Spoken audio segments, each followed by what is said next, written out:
Authority has never been something that announces itself with noise, yet society keeps pretending it does.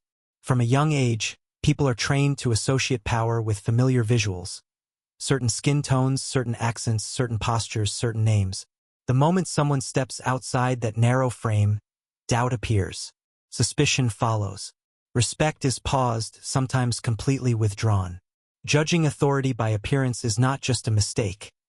It is a deeply conditioned reflex, reinforced by history, media, and unchecked bias. It operates silently, shaping reactions before facts are even considered. In public spaces, especially ones tied to wealth or status, this reflex becomes sharper and more dangerous. When someone walks confidently into a VIP area, the eyes around them begin scanning for permission slips written on their face. Expensive clothing alone is not always enough. Calm behavior can be misread as arrogance. Silence can be mistaken for guilt. And when authority doesn't fit the expected image, people feel entitled to challenge it. This entitlement is rarely conscious. It comes wrapped in polite language, professional excuses, or just doing my job justifications. Yet beneath it lies a clear message. You must prove yourself more than others simply because you look different. The harm of this judgment goes beyond embarrassment. It creates a hierarchy where legitimacy is assigned before credentials are known. A black executive can be questioned while a less qualified white counterpart moves freely. A woman in leadership can be interrupted while a man repeating the same words is applauded. These moments accumulate, teaching entire groups that no matter how hard they work, they will always be seen as exceptions, never as the standard.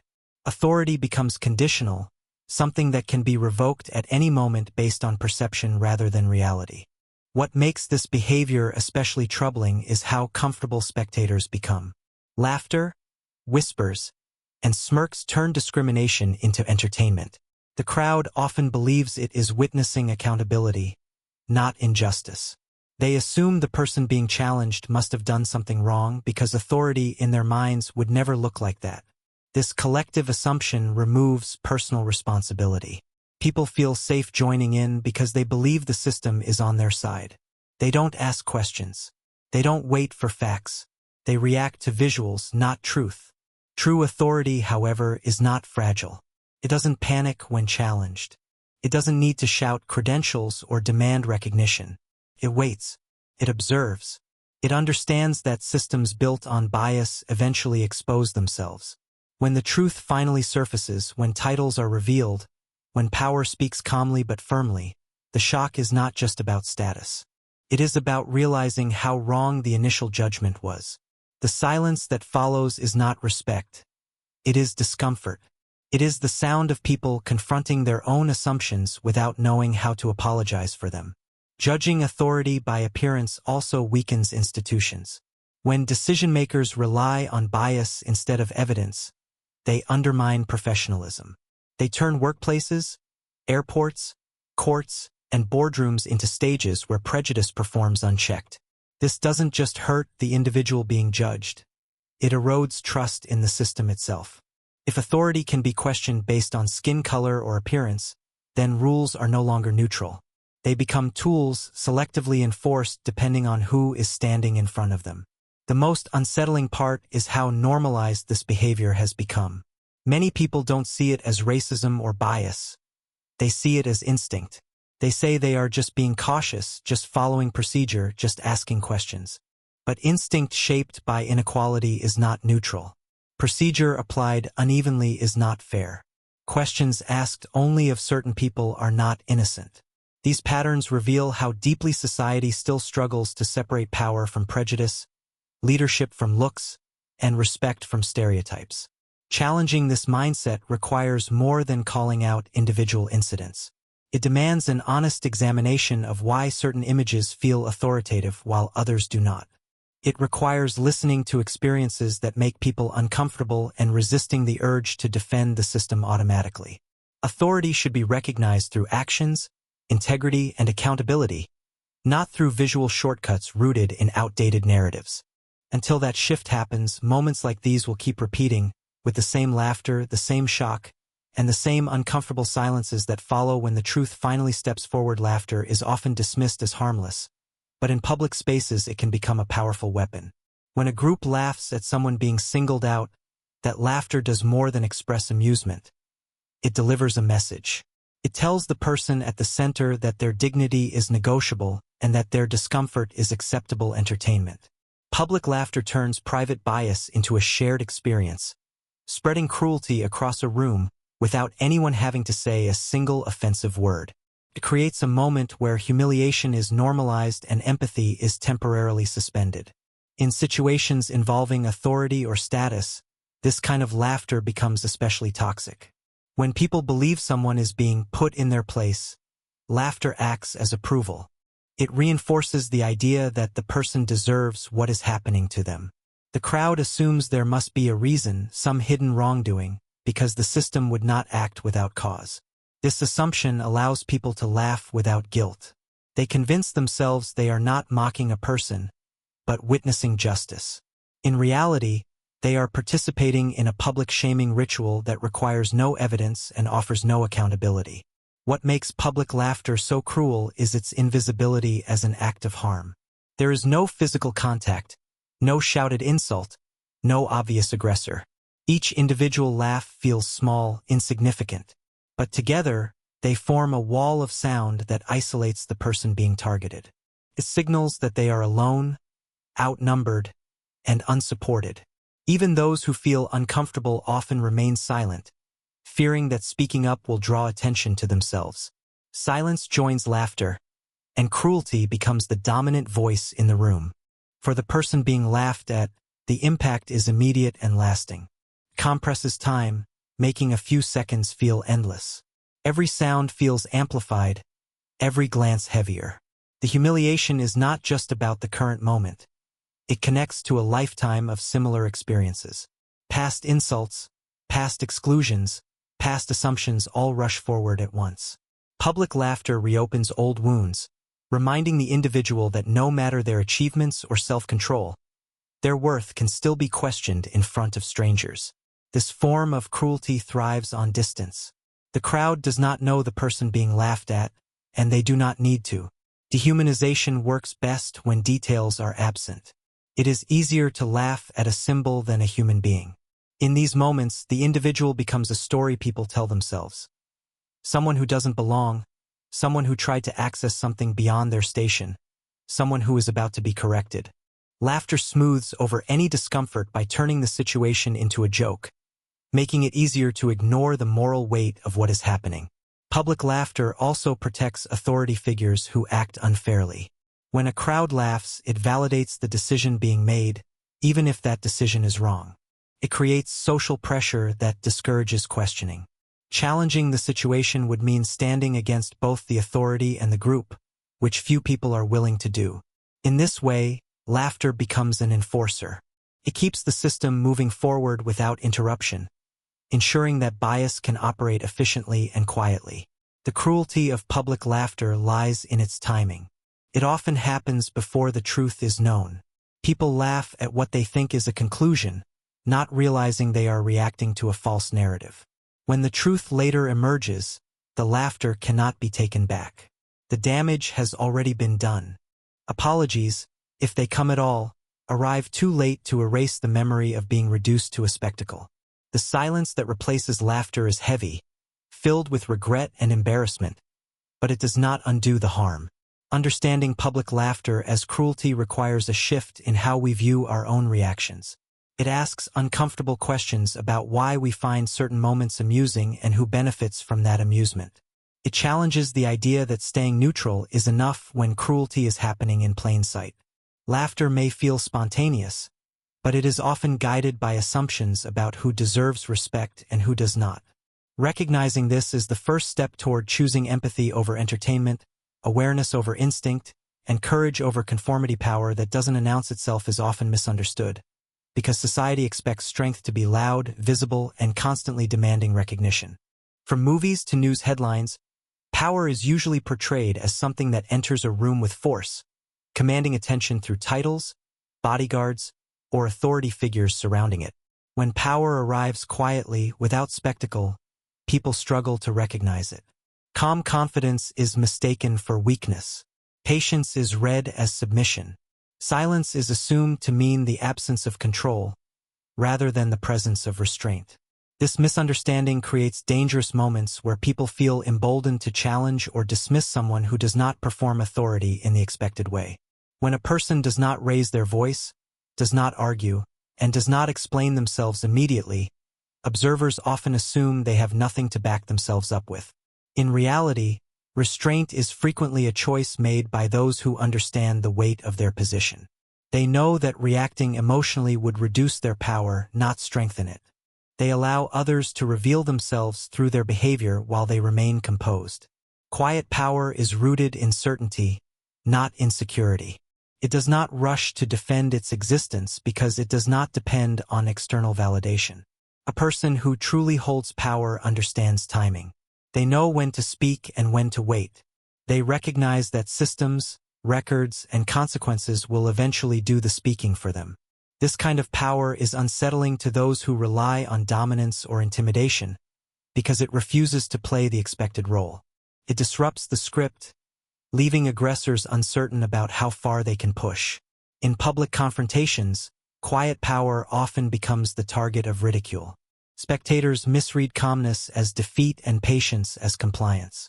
This is where arrogance grows. People feel safe laughing, questioning, or belittling because they believe there will be no repercussions.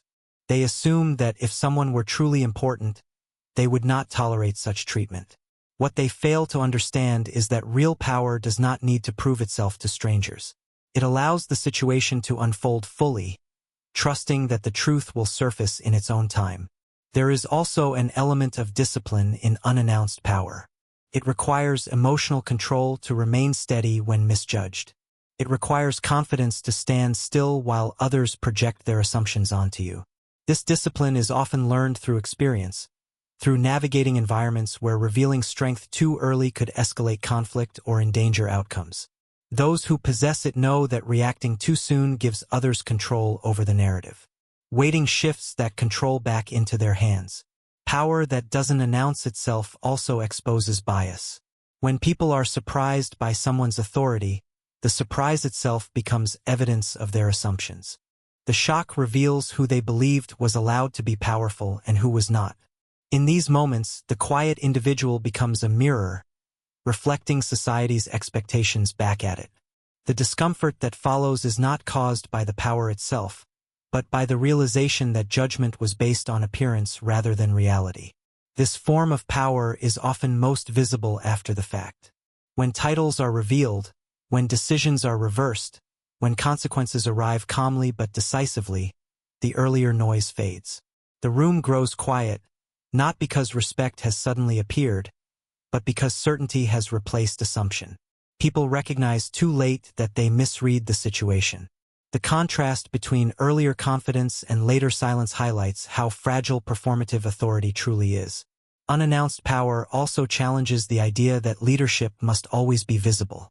True leaders do not always occupy the loudest space. They observe, they listen, and they intervene only when necessary. Their influence is measured not by how often they speak, but by the impact of the moments when they do. This approach unsettles those who equate control with constant presence, because it proves that influence can exist without exhibition. In a world obsessed with visibility, quiet power remains one of the most misunderstood forces. It is overlooked, underestimated, and often disrespected, yet it endures because it is grounded in reality rather than perception. When it finally moves, it does so without drama, without explanation, and without apology, leaving behind a lesson about the difference between those who demand authority and those who simply carry it. There is a precise moment when bias can no longer hide behind politeness, procedure, or misunderstanding. It is the moment when truth enters the room and forces every assumption to stand exposed. Hidden bias thrives in uncertainty. It survives on incomplete information and the comfort of stereotypes. As long as the full picture remains unseen, people feel safe acting on their instincts. But when the truth arrives, it strips those instincts of their disguise and reveals them for what they are. Bias often presents itself as logic. People convince themselves they are being reasonable, cautious, or professional. They tell themselves they are following rules, maintaining order, or protecting standards. These explanations provide moral cover, allowing individuals to act unfairly without feeling unjust. The problem is not always malicious intent. It is unexamined belief. When truth emerges, credentials confirmed, authority established, reality clarified, those beliefs collapse. The justifications suddenly sound hollow, and the actions taken moments earlier no longer fit the narrative people told themselves. The exposure of hidden bias is deeply uncomfortable because it is public. It happens in front of witnesses, in spaces where confidence once lived. People who felt certain of their judgment are confronted with evidence that they were wrong. There is no graceful exit from that realization. Apologies feel insufficient. Excuses feel transparent. Silence becomes the default response, not out of respect, but out of embarrassment and self-protection. The truth does not need to accuse anyone. Its presence alone is enough to reveal what was previously denied. What makes this moment so powerful is that it cannot be undone. Bias exposed cannot be unseen. Even if people try to minimize it later, the memory lingers. The contrast between how someone was treated before the truth and how they are treated after becomes undeniable. The shift in tone, posture, and language tells its own story. Respect that appears only after authority is confirmed exposes how conditional that respect always was. This moment also forces observers to confront their own role. Those who laughed, stayed silent, or assumed the worst must reckon with their participation. Even passive involvement becomes visible. Watching injustice without intervening feels different once the truth is known. People realize they aligned themselves with the wrong side, not because they were forced to, but because they followed the comfort of the crowd. The truth transforms spectators into witnesses, and witnesses into participants in a story they may not want to claim. For the person whose bias is exposed, the experience is complex. Vindication does not erase humiliation. Being proven right does not restore the dignity taken earlier. The truth may clear their name, but it also confirms a painful reality. Respect was withheld until power could no longer be denied. This realization can be more sobering than satisfying. It highlights the gap between who they are and how they were perceived, a gap created not by their actions, but by others' assumptions. Hidden bias relies on ambiguity to survive. It needs moments where questions can be asked selectively and rules can be applied unevenly. Truth disrupts that environment by introducing clarity. Once clarity exists, bias loses its flexibility. People can no longer pretend they were unsure or misinformed. The narrative shifts from confusion to accountability, even if no one openly accepts responsibility. The exposure of bias also challenges institutions. When truth reveals unfair treatment, it raises questions about how often similar incidents occur without resolution. If one moment of clarity can expose such a stark contrast, how many other moments pass unnoticed? This realization threatens the legitimacy of systems that claim neutrality but allow bias to operate unchecked. The truth becomes not just a personal revelation, but a structural one. In these moments, silence speaks louder than words. The absence of laughter, the sudden formality, the stiff apologies all signal an internal reckoning. People understand they have been seen not by others but by themselves. The truth does not demand punishment or forgiveness. It simply stands unwavering, holding up a mirror that reflects actions, assumptions, and the cost of allowing bias to guide behavior. Silence is often misunderstood as emptiness, but in moments of shame it becomes the loudest response imaginable. When laughter dies suddenly and voices retreat, the absence of sound carries weight. It signals a collective realization that something has gone wrong. Unlike noise, silence leaves no room for distraction. It forces people to sit with their thoughts, their expressions frozen in the awareness that their earlier confidence was misplaced. In that stillness, every assumption becomes audible inside the mind.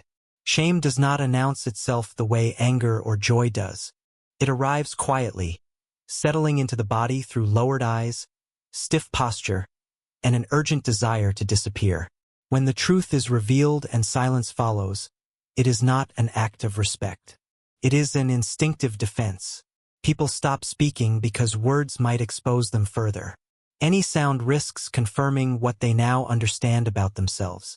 Silence becomes a shield, thin but necessary, against the discomfort of self-recognition. This kind of silence reveals how quickly power dynamics can shift. Moments earlier, the crowd felt secure enough to laugh, question, or judge. They believed the situation was resolved in their favor. Once that belief collapses, speech feels dangerous. The same people who were comfortable expressing opinions now struggle to meet the eyes of the person they misjudged. Silence marks the reversal of control, not because authority has raised its voice, but because it no longer needs to. Silence after shame is heavy because it carries memory. Each person in the room replays their own behavior, searching for ways they might justify it or minimize it. Some focus on technicalities, convincing themselves they did not laugh loudly or say anything directly. Others cling to the idea that they were simply following along, not leading. Yet silence offers no absolution. It holds everyone equally, erasing the distinctions people try to create between active and passive participation. For the person at the center of this silence, the moment is deeply complex. Vindication arrives wrapped in quiet, not celebration. The room may now acknowledge their authority, but the damage has already been done. The silence confirms that respect was delayed, conditional, and reactive. It reveals that dignity had to be earned in a way it never should have been. Standing in that silence, the individual becomes painfully aware that their value was recognized only when denial was no longer possible. This silence also exposes the fragility of performative confidence. The earlier laughter was loud because it felt safe. It relied on the assumption that no consequences would follow. When that assumption is shattered, confidence evaporates instantly. Silence fills the gap, showing how shallow that confidence truly was. It was never rooted in truth or fairness, only in the belief that the system would protect those who aligned with it. There is a lesson in how quickly silence can transform a space. It strips away pretense and leaves behind raw awareness.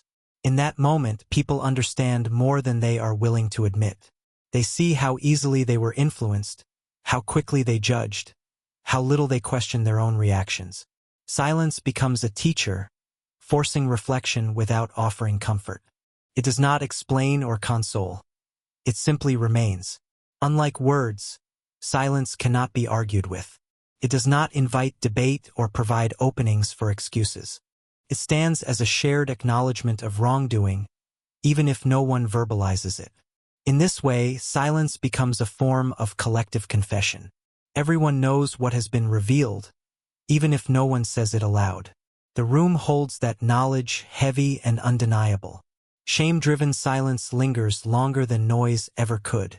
Long after voices return and normalcy resumes, the memory of that quiet moment remains. It becomes a reference point, a reminder of how quickly certainty can collapse when confronted with truth. Silence leaves an imprint, shaping future behavior, not through instruction, but through discomfort that refuses to be forgotten. Respect is often spoken about as a universal value. Yet moments like these reveal how selectively it is applied. Dignity is supposed to be inherent, not conditional, but in practice it is frequently tied to recognition, titles, and approval. Identity becomes something that must be justified rather than something that simply exists. When a person is forced to endure judgment before being granted basic respect, the experience exposes how fragile society's commitment to equality truly is. Dignity is most clearly tested not in comfort but under pressure. When someone remains composed while being questioned, mocked, or dismissed, their behavior becomes a quiet assertion of self-worth. This restraint is not weakness. It is an act of self-respect in an environment that offers none. Holding one's posture, voice, and presence steady in the face of disrespect requires inner strength, especially when every instinct urges retaliation or explanation. That strength often goes unrecognized because it does not perform for an audience. Identity, especially for those who exist outside the dominant image of power, is constantly scrutinized. Accomplishments are questioned, authority is doubted, and presence is treated as provisional. People are asked to prove who they are before being allowed to exist fully in a space. This repeated demand sends a message that identity alone is insufficient, that worth must be demonstrated again and again. Over time, this pressure shapes how individuals move through the world, teaching them to anticipate skepticism even before it appears.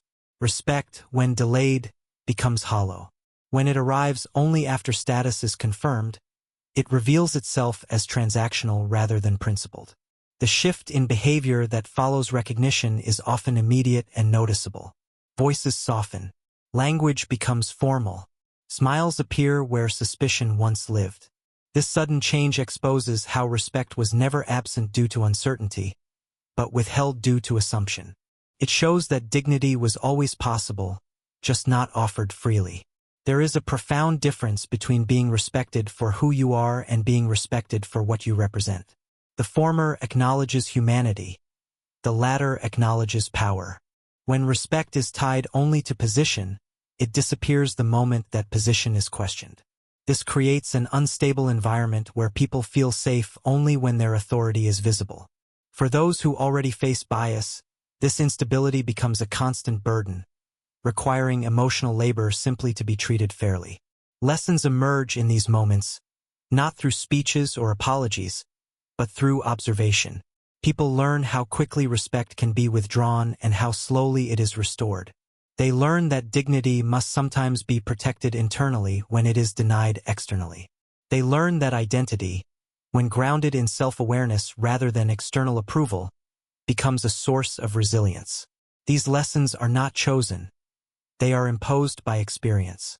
The individual who maintains dignity in the face of disrespect sends a powerful message without speaking. Their refusal to shrink, to beg for validation, or to abandon composure challenges the narrative being imposed on them. It forces others to confront the gap between their assumptions and reality. Even when respect arrives late, the memory of dignity displayed under pressure remains a quiet assertion of truth. Respect that is earned through exposure rather than offered through principle reveals more about the giver than the receiver. It shows who is willing to honor humanity without proof and who requires authority as justification. These moments become mirrors, reflecting values that often go unexamined. They expose how identity is treated differently depending on how closely it aligns with familiar power structures. The lasting lesson is not about status or recognition, but about the cost of conditional respect. When dignity depends on revelation, it is always at risk. When identity must be defended, it is never fully free. True respect begins before proof, before titles, and before assumptions are challenged, and its absence leaves marks that linger far beyond the moment of silence.